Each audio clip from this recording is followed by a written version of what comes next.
When Sally Dominguez, Drew Smith, and I sat down a fortnight ago to talk through the insane changes that had happened to the entire automotive industry over the span of 2025, it quickly became clear that we had too much to fit into just one show.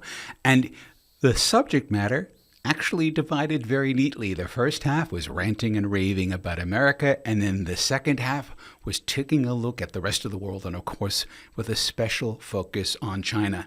Here's that second episode. I got one word, kids. Crikey! Yeah, nah. Yeah, nah. I'm at a loss of words, so I'm just going to introduce myself. Hello, I'm Sally Dominguez. And I'm Drew Smith. And I'm Mark Pesce, and the past 12 months have seen more change in the automotive industry than the last 2 decades combined. Everything is different now. And yet it's somehow very much like it was a decade ago. In this episode of The Next Billion Cars, Drew, Mark, and I reconnect. And reminisce. About a world we thought was about to be gone forever. Which suddenly feels as though it's here to stay. Can someone get this car out of reverse? It's away, my Mark. You're literally on your own with no control. So, that's all coming up on this episode of The Next Billion Cars. And welcome back to The Next Billion Cars. We're here with special correspondent Drew Smith and co-host Sally Dominguez. We spent the first episode talking about the shape of the world in the first 10 months of the Trump administration and how that has really upended all of our both expectations and predictions for the transition to EVs. One country, of course, is completely confounding that and continuing to go ahead. That country is Norway, which has completed in record time. It's in transition to basically an entire EV vehicle fleet in a very cold climate and all of the stuff that goes along with that. Oh, I'm sorry, wait, no, there's one other country that's doing really well in this transition. It's a little one you won't have heard of called China. China, China, China. China. China, China. Donald Trump and China. China. It's just I always like to remember that at least in recent times, everything that China has conquered, it has done so without firing a gun. And so it has been with the automotive industry and Chinese car makers.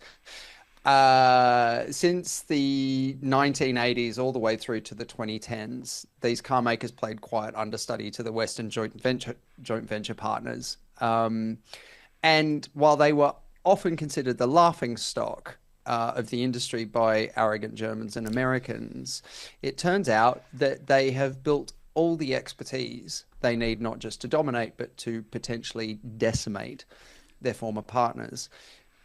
To put some numbers around this, China now has the capacity to provide 55% of all the world's cars. Now, this doesn't make sense when you think in terms of the Chinese market. There's a brutal price war going on because that market has reached saturation. So in order to survive, these manufacturers are now turning to exports. In 2020, China exported 1 million cars. In 2025, that number will be 7 million. So that's a 700% increase in 5 years. Right. Wow. Now, to put an Australian lens on this, BYD sales grew by 368% from June 24 to June 25, and a brand that was hitherto unknown in Australia prior to 2022 now has a 6.5% market share. But things are about to get a shit ton worse. Of course, accelerated by old Trumpelstiltskin over in the US of A. EVs require a class of minerals known as rare earths in vast quantities. They're required for the production of EV motors and their batteries. Now, here's the thing. China controls 90% of the refining and processing of these rare earths and 93% of their manufacturing into finished product. And guess who seems to be hell-bent on pissing off China with a trade war right now? It's almost as if Western car makers do not stand a chance. And here is where it's really interesting, because the Prime Minister of Australia went to the White House last week and got treated as royalty, which doesn't happen that often. But of course, the centerpiece of that was an agreement to mine and refine Australia's rare earths. Australia has about 20% of all of the discovered, and we haven't finished exploring. Apparently, there are 98 different prospecting teams in Australia's vast red centre currently prospecting for more rare earths. And so it is an interesting moment because, Drew, you're absolutely right. That 93% of manufacturing cannot be replaced in a time frame of less than probably decades. And it will be done at expense and at enormous pollution, even here in Australia. And I think the other thing to factor in is that not only does China control the manufacturing, they control the means of production. They control the technologies that are required to process and finish these minerals. And so if the Chinese don't want to sell this manufacturing technology because America doesn't want to sell NVIDIA chips to China, I mean, yeah, those decades are turning into infinity. I would add a little to this. When the Chinese car manufacturers with their saturated domestic market turn to international markets pushed by the Chinese government, let's not forget that data is gold. Data is the new oil. And every single car out there, be it Chinese or otherwise, is collecting crazy amounts of data, which now, courtesy of large language models and AI generally, can be processed at crazy speed to spot patterns and all sorts of things. So China's domination, not just in the technology, not just in the ownership of the resources, but right across to incredible insights they must be collecting on whole societies in real time. And I think can I buy a VPN for my car, please?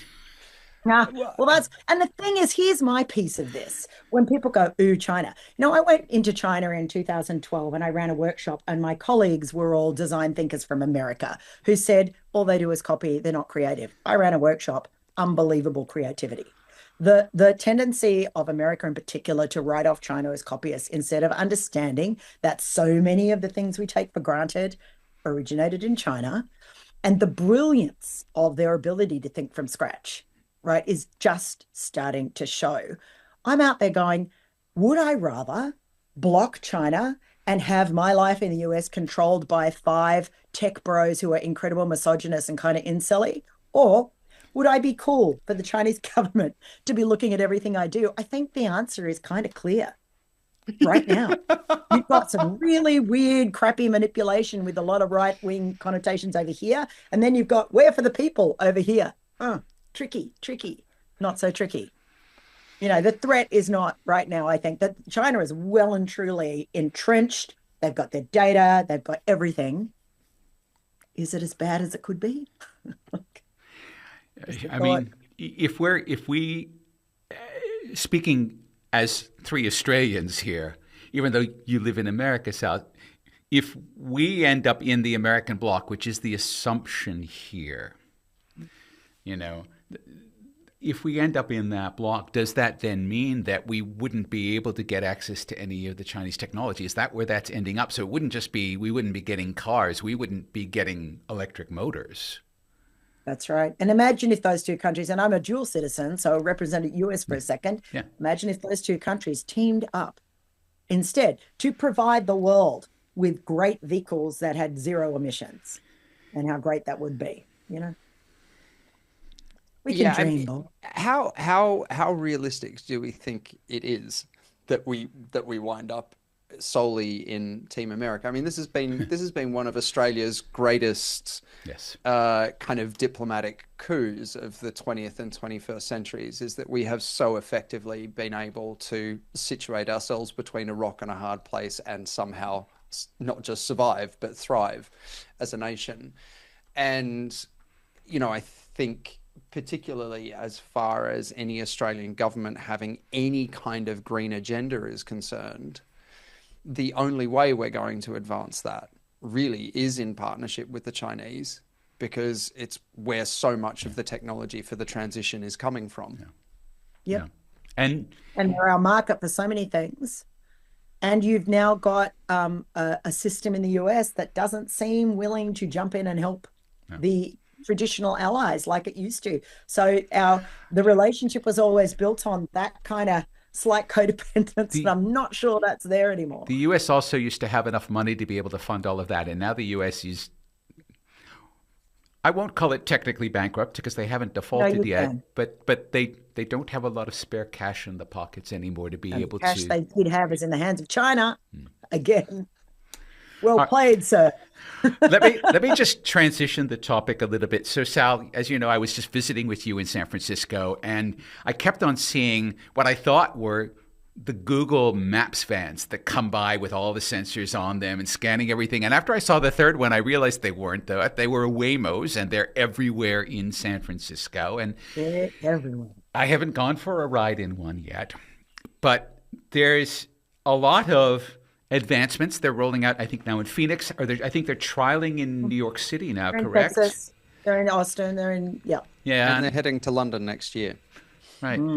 So they're really starting to confront a lot of issues dealing with environments that are not safe, protected, San Francisco or Texas or, I mean, Sal, what's going on? Yeah. Let me set the scene for those listening or watching, who haven't seen a Waymo or a fleet of Waymos, because that's what's really interesting. So the Waymo's buzzing along. It's a little squat car. It's got the LiDAR going like crazy on the top, and it's got a frantically moving steering wheel with no driver. So that's a novelty, and everybody wants to get in them. Every Aussie that visits me in the Bay Area wants to ride in a Waymo, and the novelty is, it's fantastic. It's crazy because it's off doing its own thing.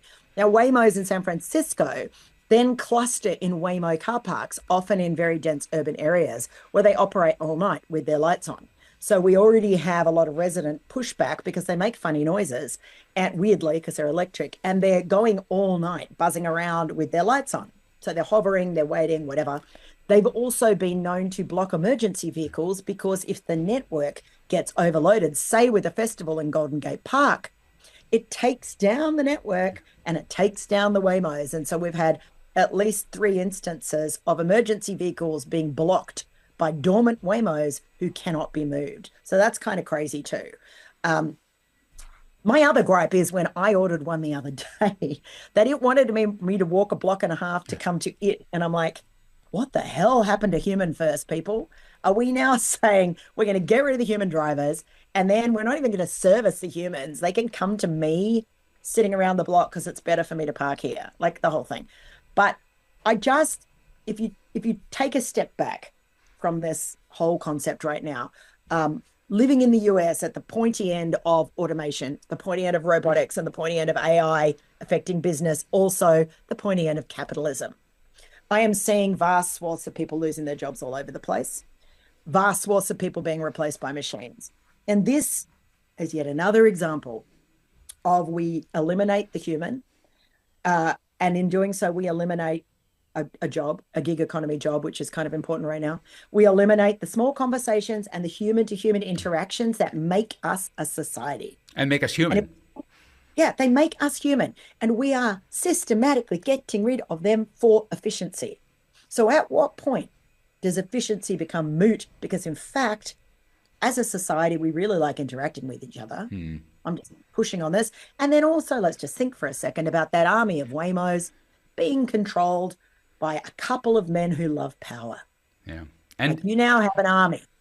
I have to tell you that some of the best and some of the worst conversations I've ever had have been with Uber drivers, right? Yes. I mean, but you get in there and this guy is a history PhD and we have this great conversation about this, or he's driving an EV and he knows all about that, or, you're right. It's those moments of human connection. I don't know if that's us being wistful for a world that is about to disappear, but just this week, the CEO of Waymo was saying at a public conference that society will be prepared to accept a death caused by one of the robotic vehicles She said, I think the challenge for us is making sure society has a high enough bar on safety that companies are held to.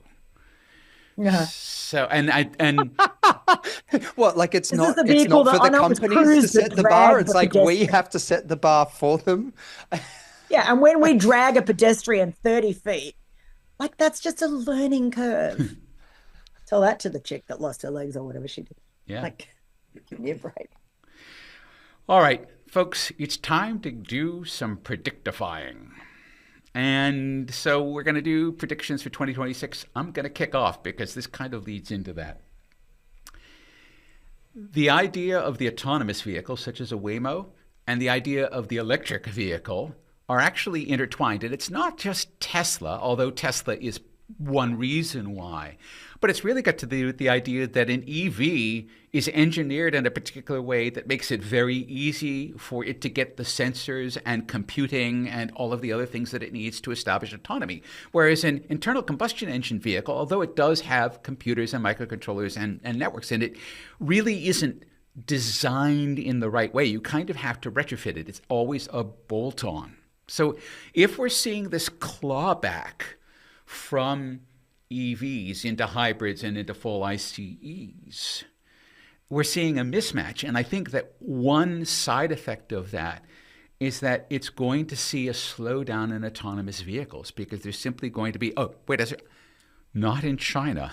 Let's be quite clear on that, because BYD is already offering, I think, basically a full package for all of the Chinese drivers that does sort of level 3-ish autonomy.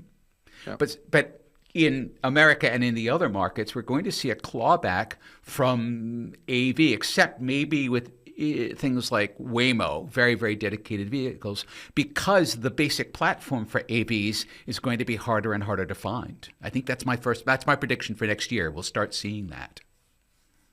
I think my prediction jumps off your saying America and other markets, Mark, because I think probably what we're going to see is a balkanization of the automotive industry.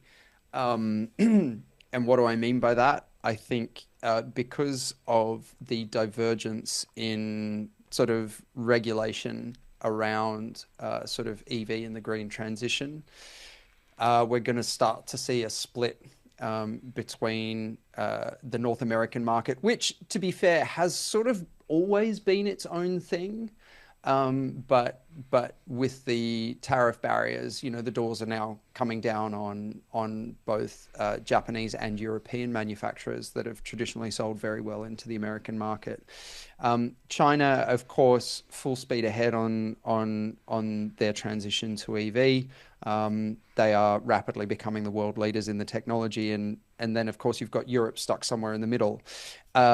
Building off of that, I believe that there will probably be some fairly significant casualties as a consequence of this fracturing of markets, and probably the first company to go, or at least to go begging for money, will be Stellantis. It sounds like an erectile dysfunction drug. It's actually the company that owns Ram and Jeep and Chrysler in the United States. It owns Peugeot, Citroën, and Fiat in Europe.